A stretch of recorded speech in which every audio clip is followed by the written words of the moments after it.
धर्म का प्रचार किया करो, कह दो लोगों से बाद में लड़ लेना, अभी संगठित रहो, लड़ने की जरूरत नहीं है। यदि हम आपस में लड़ बैठेंगे तो देश को कौन संभालेगा? कोई भी बाहर वाला अपने घर से हमें निकालेगा। दीवानों जरा होश करो, मेरे देश प्रेमियों, बताओ अंग्रेज कब भागे भारत से? 15 अगस्त 1947 को अंग्रेज लोग भाग के गए। क्यों भागे? क्यों भागे मुझे बताओ? इसलिए भागे क्योंकि मेरा पूरा भारत संगठित हो गया था, डर के मारे अंग्रेज भाग गए। यदि पहले 100 साल पहले यदि संगठित हो जाता तो ये अंग्रेज लोग 100 साल पहले भाग जाते, लेकिन तुमने संगठन करने में, संगठित होने में कई 100 साल लगा दिए, कई 100 साल लगा दिए संगठित होने में। और संगठित जिस दिन हो गए भाग गए कि नहीं अंग्रेज? हाँ या ना? फिर कितनी बड़ी ताकत है संगठन की, इसलिए संगठित रहना मेरी माँ। और जातवाद कोई लेके आए घुसने ना देना घर में, कोई जातवाद नहीं, हम सब एक हैं।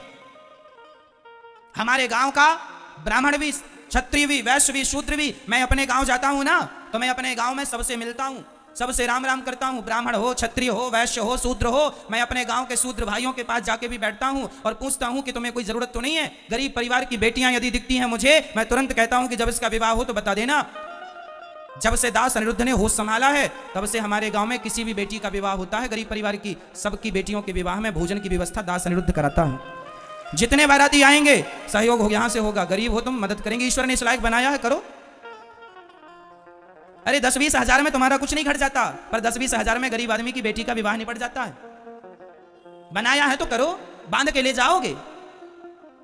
सभी में बांट कर खाए उसे इंसान कहते हैं।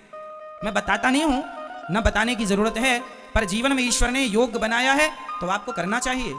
अपना पेट तो पशु पक्षी भी भर लेते हैं, पर सभी में बांट कर खाए उसे इंसान कहते हैं। पराया दर्द अपनाए उसे इंसान कहते हैं। मैं छुआछूत नहीं रखता बिल्कुल। हमारे गांव में जितने लोग हैं सारे लोग, चाहे मोची समाज हो चाहे कोई, मैं सबको बैठता हूं, सबके पास बैठता हूं, सबको अपनी तरफ से राम राम करता हूं, सबके साथ बैठता हूं, बगल में बैठता हूं, सबका हालचाल पूछता हूं, भैया कैसे हो, सब आनंद है, कुशल मंगल है। सबसे हंसता हूं, सबसे बात करता हूं, सबको गले लगाता हूं। यहाँ गौरी गोपाल वृद्धाश्रम में भी मेरी वृद्ध माताएं रहती हैं। यहाँ सब प्रकार की माताएं रहती हैं, ब्राह्मण मैया, क्षत्रिय मैया, वैश्य मैया, शूद्र मैया। आज तक मैंने किसी माँ से जात नहीं पूछी कि माँ तुम्हारी जात क्या है। मैं केवल सबके पांव दबाता हूँ, चाहे मैया कोई भी जात की हो, मुझे क्या करना। माँ की जात कोई नहीं होती, माँ तो सिर्फ माँ होती है। मैंने तो जात पात का भेद मिटा दिया आपकी आंखों के सामने। आके देख लो गौरी गोपाल वृद्धाश्रम में माएँ सब प्रकार की हैं, ब्राह्मण, क्षत्रिय, वैश्य, शूद्र। पूछ लेना कि मैंने किसी से जात तो नहीं पूछी, आज तक मैंने किसी से ना जात पूछी, केवल सेवा किया है मैंने, केवल सेवा। मैं नहीं मानता, मैं ये मानता हूं कि ईश्वर की सब संतान है, प्यार से रहो।